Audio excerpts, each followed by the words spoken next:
Welcome to Tulsa, Oklahoma, the state's second largest city and home to almost 400,000 Oklahomans. Tulsa is a bustling regional hub for the arts, entertainment, and business, with towering skyscrapers and beautiful architecture. Anyone who comes to Tulsa can't deny its beauty. But this city isn't all it seems. Its origins are stained from the tragic events of one night in the early 1920s. A night that left 36 blocks of Tulsa in rubble. A night known as the Tulsa Race Riot.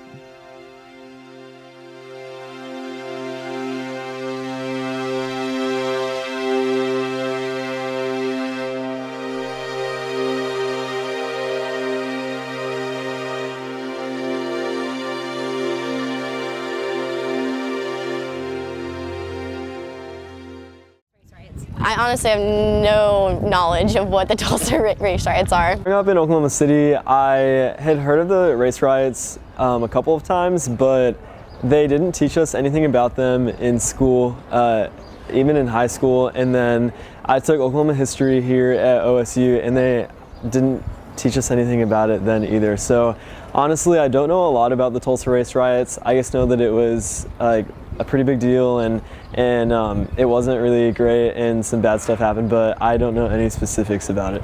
I know that it was really bad. A lot of people died, and that's about it. I remember studying about them a little bit in high school and a little bit in elementary school. Obviously they were in Tulsa. They were during the civil rights movement.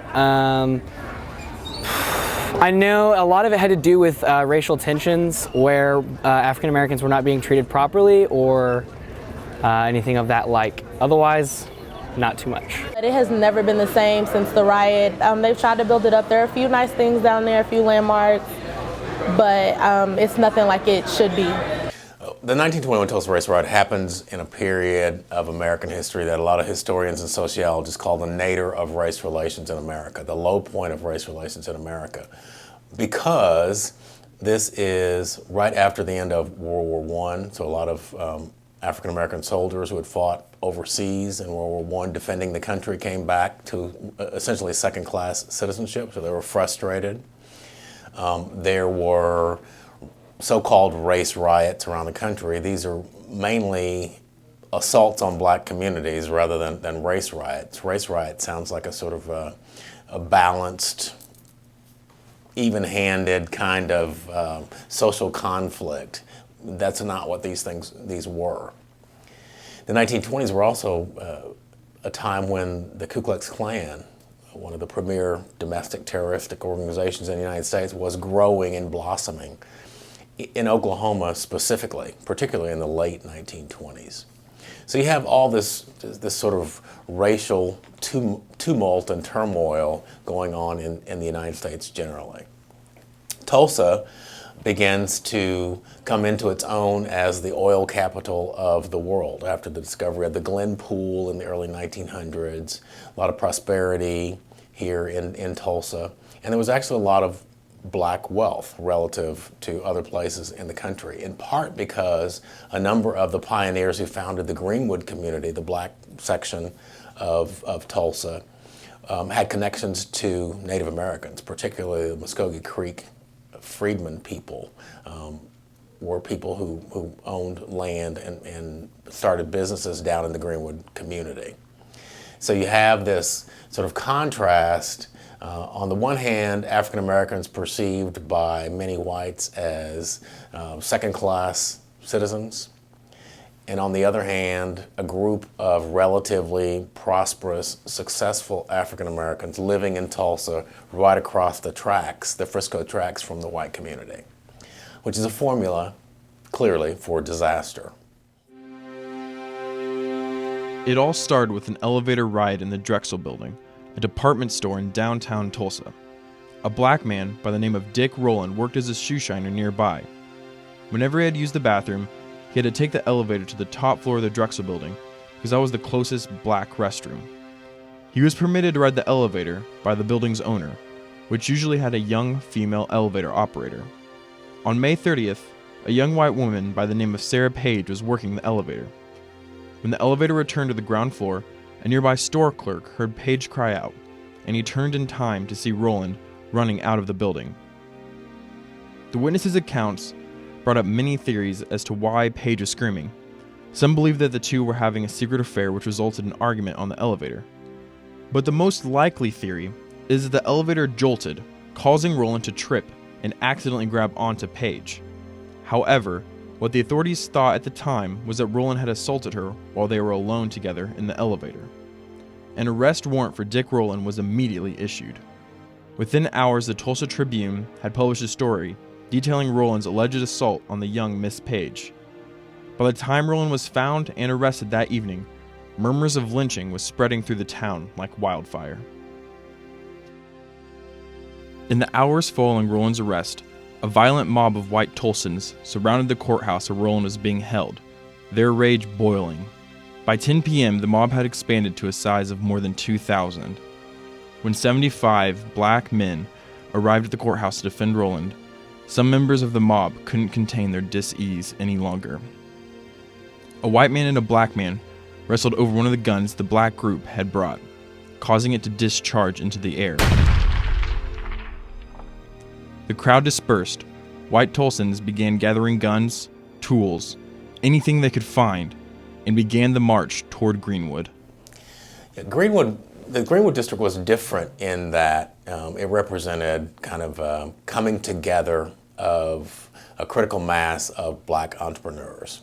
So most of the businesses in Greenwood were mom and pop type operations or service organizations. So there was a collection of lawyers and doctors and pharmacists, businesses like movie theaters and dance halls, barbershops, beauty salons, grocery stores, all manner of small businesses right on Greenwood Avenue and in that community.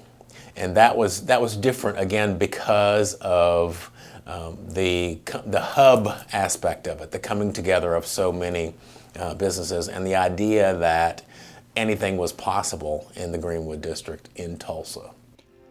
As the mob approached Greenwood, they looted pawn shops and hardware stores for weapons.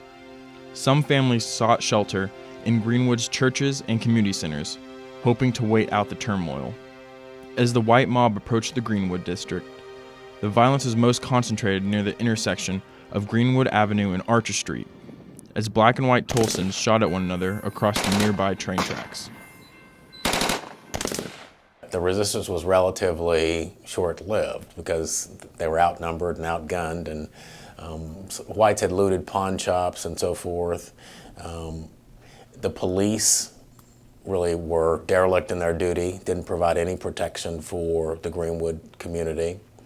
And in fact, some of the people in the mob that invaded the Greenwood community were actually deputized by the local police. So it was a no-win situation for the Greenwood community. As the fighting wore on, the white mob broke through into the heart of Greenwood. The mob looted, ransacked, and set everything in sight to the torch. One account stated that the deputized white men dragged a man out into the street, beat him to death, and then drug his corpse through the streets for hours on end. Entire families were uprooted and driven out of the city in just a matter of hours. Many never returned, and their belongings were left burning in the streets. The Mount Zion Church could be seen burning from every corner of Greenwood, the final sign that the district and city had fallen under mob rule. When word of the full-blown riot reached Governor James Robertson in Oklahoma City, he'd immediately dispatched the National Guard from the Capitol. Thankfully, Governor Robertson had put the National Guard on standby when rumors of racial tension had arrived in Oklahoma City earlier that day, so the units were able to leave by train almost immediately. When the National Guard arrived, martial law was declared and all rioting was put to an end. The Guard set up headquarters in Tulsa and began sorting out events from the chaos and horror of the riot. Many African American citizens, primarily men, are interned, very much like people of Japanese ancestry were interned during World War II. They're taken to these camps throughout the city, including at the fairgrounds, for example, at McNulty Park, ostensibly for their own safekeeping, but really what it did was leave the Greenwood community relatively defenseless, with mostly women and children occupying the community. The Red Cross set up a number of shelters and hospitals. Booker T. Washington High School was converted to a makeshift hospital. So many African Americans spent days, weeks, months, even up to a year, living in these tent cities that were established by the Red Cross. By September of that very same year, all charges against Dick Rowland were dropped, and Sarah Page melted into the background of people's minds. All that was left of Greenwood were a few buildings and smoldering foundations of the once proud Black Wall Street. Although Greenwood may never return to its former self, the community has progressed. Businesses, restaurants, churches, schools, a university, and even a minor league baseball team all reside in the Greenwood district. Many Tulsans are familiar with the area, but for what it is today, not what it was in 1921. Racism is alive today in the United States, but in a different form. Racial slurs are thrown around without any recognition of the true meaning and hurt it is imposing upon people of all races. My experience with discrimination today probably isn't as blatant as it was like for my mother, father, and like my parents and things like that. Really, growing up in Oklahoma, I've experienced discrimination subtly. I personally think that since it's America is like a politically correct country, and once it became not politically correct to discriminate against African Americans or minorities in general, that racism kind of just took like a back burner. And so it's just subtle things like maybe a look or a comment, a snide comment like, you want some Kool-Aid or some it's just something like just something as simple as that, which it's kind of, I don't like to play any race cards, so I usually let it slide, but I feel like people can, you can kind of infer feelings and the way things are said from people or by people, and that's the only really form of discrimination I had. The type of discrimination that is occurring today is more by the words people use and less by their actions. Only recently have we seen an incline in forceful racial discrimination. Many people believe that these acts could be prevented if the proper time were taken to learn about past events like the Tulsa Race Riot. Unfortunately, one of our great failures is to study and learn from our history so that we don't repeat the same mistakes. And that's playing itself out today in a lot of things that are happening that we see in the news. So I think we are a people who are attuned to instantaneous gratification. And so when it comes to really complex problems like human relations problems, which are race relations problems, what we really want is to identify a problem, have a solution, and move on to the next problem. But that's not the way it works in human relations or race relations. You identify the problem, and you work on the problem, and you work on the problem, and you work on the problem, and you keep working on the problem. Because it doesn't go away. You're bringing new people into the cycle, you're educating new people all the time. So it's a process. It's an ongoing process. It's a never-ending process. I think some people get frustrated with that.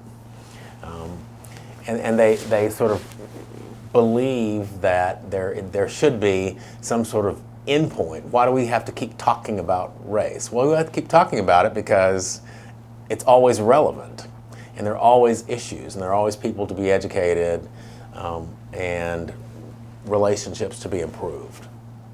But how do we educate others when acts like the Tulsa Race Riot aren't always found in high school history courses?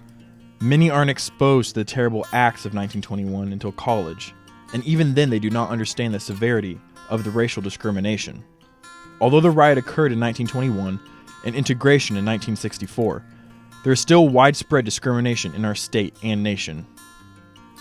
Despite the current buzz in media, many acts of discrimination go unseen and unheard. It is on the shoulders of Oklahomans today to educate the new generations about our state's history, the good and the bad. It's part of Oklahoma and each Oklahoman. By knowing the past, future discrimination and pain can be prevented, and Oklahoma can begin to rebuild, starting, of course, in Greenwood.